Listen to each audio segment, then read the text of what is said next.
recap the game for another day after watching the tape.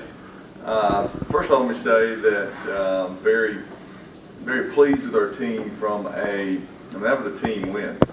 Because there's nothing, you can look at all those stats and you say, well, how did they win? Because they had 600 and something yards, we only had 380 something. But when you look at the things that makes a difference in the game, first and foremost, our defense getting 5 turnovers. So anytime you get 5 turnovers, you got a chance each and every week. Second of all, we played tremendously on special teams. You score a touchdown, you scoop and score on a PAT and put 2 more points, so you score 9 points on special teams. Not talking about they were not able to kick it deep to us. They started squibbing, they started sky kicking, you get the ball at midfield, and then we get another, we get a turnover on our kickoff unit to where they misplay a kickoff. Those kind of things are a tremendous credit to our coaching staff and to our players to really dominate the game special teams wise.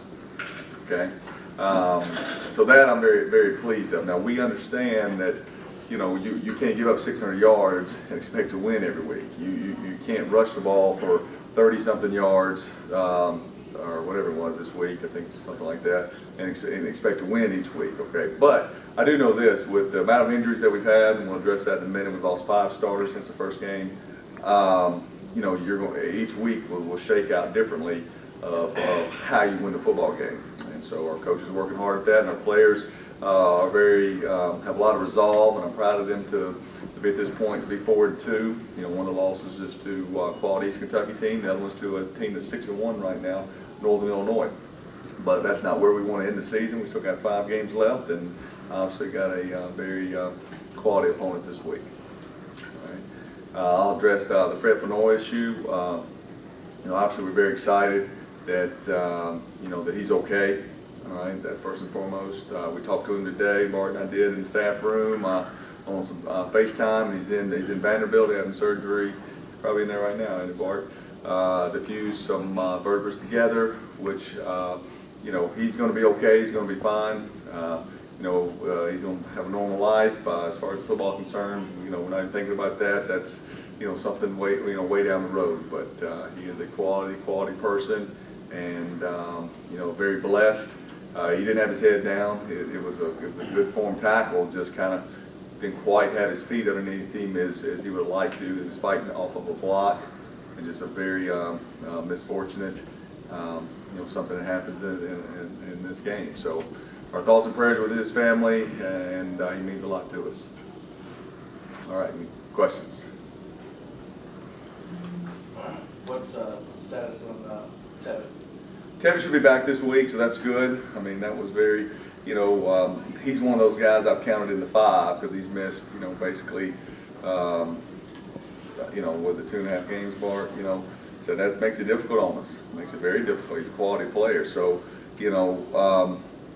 getting him back will be, kickoff returns. We had to put Quentin Sims back there this week, back there with Jason McNair, because Kevin Barfield had to come out of the game, and Quentin didn't play on that unit. But him being a senior, really put his experience in instead of a younger guy. Coach, not to dwell on the injuries, but as far as like Ben and Corey Jordan, where are they staying? Corey Jordan, no, won't have him this week. Not ruling Ben out or anything for sure. But but Corey, no.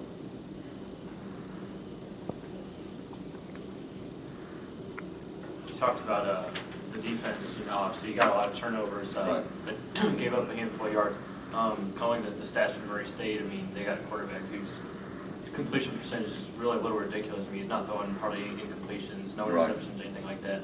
How much of a challenge is that going to be to try and get him in situations where he has to make some tough throws? Well, obviously, you certainly like for that to happen. There is an advantage and disadvantage of playing Eastern Illinois Murray back-to-back. The advantage is obviously you're seeing a lot of those one-back and those no-back sets. You're seeing 2 quality quarterbacks, but they're also able to see, how you line up, and try to stop the other team. Now, obviously, we didn't stop Eastern Illinois. You're not going to hold Eastern Illinois under 300 yards. You're not going to do it. The quarterback's too good. A couple of those wideouts are too good. And as we tried to take away some passes, the guy rushed for 188 yards against us this past week. So, it's. I mean, Rockland's a good player. You got to mix it up. You just like we tried to do this past week. But if you don't get the turnovers, it's gonna be very difficult to win. When you go back and look at their, you look at their losses, and you look at our game against them last year. I think you can kind of throw our game against them last year out there. I think they're a much better football team at this point than our game last year. I wasn't at the game this past week, so I'm sure you made the adjustment in the game after Fred went out, but how will you line up as far as the defensive backs? They had to just put some things together. Really did. We started playing some more nickel and put another corner in the game and bumped Thad down as our nickel, played with a third, another third corner. But it's very difficult because, you're playing another team that's going to spread you out again. You need as many defensive backs on the field as you can get. And two of our top 4 guys will no longer be playing this year, Tane and Fred. So it's a great opportunity for other guys to step up, new heroes. And that's what I said I like about this football team is, this team seem to keep finding a way. And that's what we'll have to do again this week. One thing you seem real positive on the stat sheet this week was your third down conversions. Yeah, it was. Now, we only had 60-something plays, but a lot of that had to do now. We were getting some big plays ourselves, got some shorter fields and stuff. They had 100-something plays, but some of that is from, you look at some of our games that we had 80 and 90 plays over the past. Some of that happens to be when you're losing, and then you turn the ball over, another team scoring fast. You get the ball right back, and you go on another 8-10 play drive, right? That's how your numbers get up real high. Sometimes stats can be deceiving, and I think that this game was kind of one of them. But I certainly don't like to look at that sheet and see the yards be so lopsided. But if you tell me we'll score 51 points each week and we can do it in a multitude of ways, I'll take you up on that. But Derek looked like he had a very good game. He did. Much improved from the last. Much 2 weeks from improved from the last 2 weeks. He was very confident.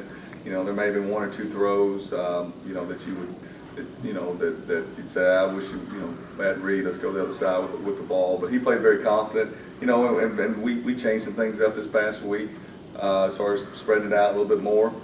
You do what you're based on injuries and stuff, what your personnel can do. We're not as comfortable in that as we are in other things.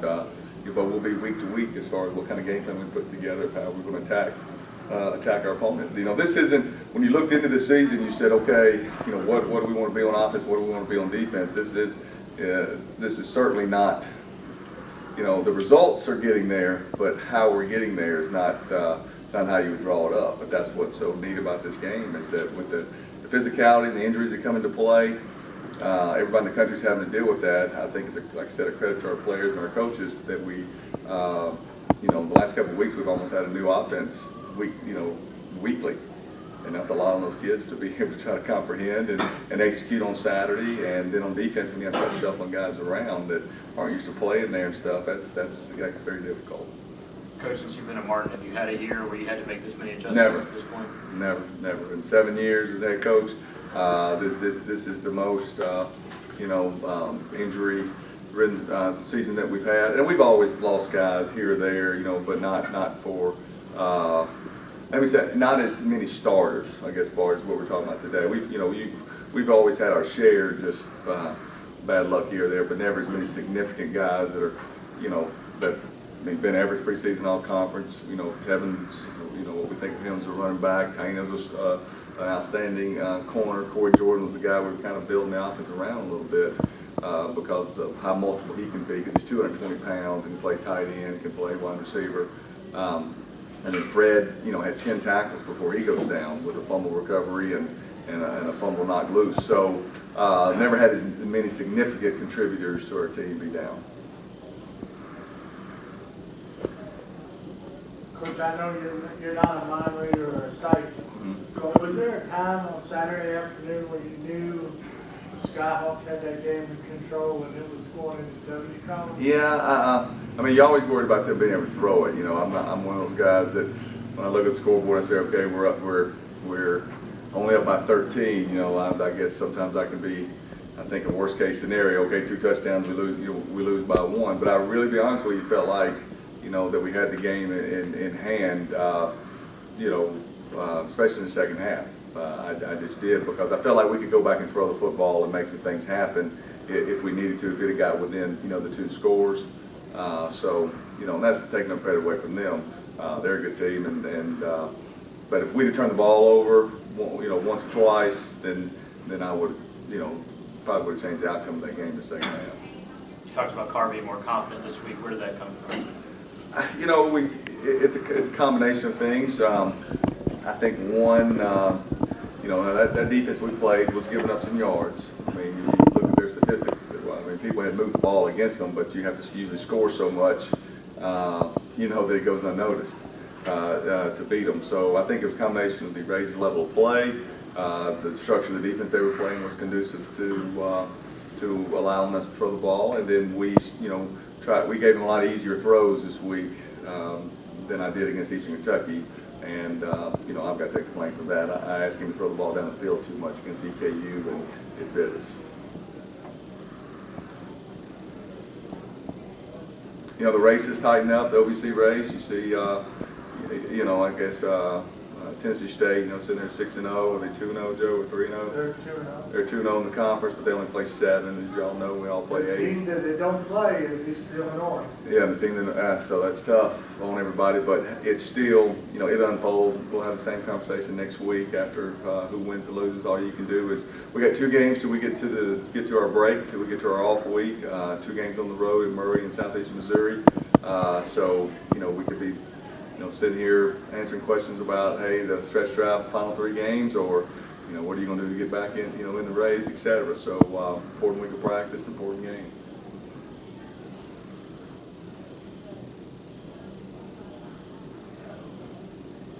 I know, Joe's got it on his publication. A couple of our guys got some individual accolades this week. Kevin Barfield is a kickoff returner, and I guess that's 2 for Kevin's career that he's run back. 1 last year, 1 this year. 1 last year against Tennessee Tech, and then this one. Right. That 93-yard return was the 13th longest this year in the FCS. All right. And we're on his case, because if there's 1 he stays up inside, he might could have 2. So it's a learning process there. But he's one of the fastest guys in the OVC, and we got to continue to try to get the ball in his hands. And Tony Bell and Derek Carr. So there's for a game that wasn't statistically driven by our offense or our defense, that was kind of neat to see some guys get some individual. The other thing we touched on last week, Ben Johnson, he played 6 games, and 5 of them he's had double-digit tackles. He leads the team in tackles with 73, and we still have 5 games to play. Yeah, what did he have last year? 80-something last year? 91. I think he had 91. Was it 91 total? Yeah, that's what they were saying, 91. We'll need to get in this week. He certainly will. Just I wish it'd be less, because I wish we were playing fewer plays. I wish we were only playing 60 plays on defense. He had 103 plays the other night, so a lot of tackles we have to go around. But that just, at least you're stopping them and keep them out, keep them out of the end zone. Anything else, guys? All right, appreciate you guys. See y'all hopefully next week.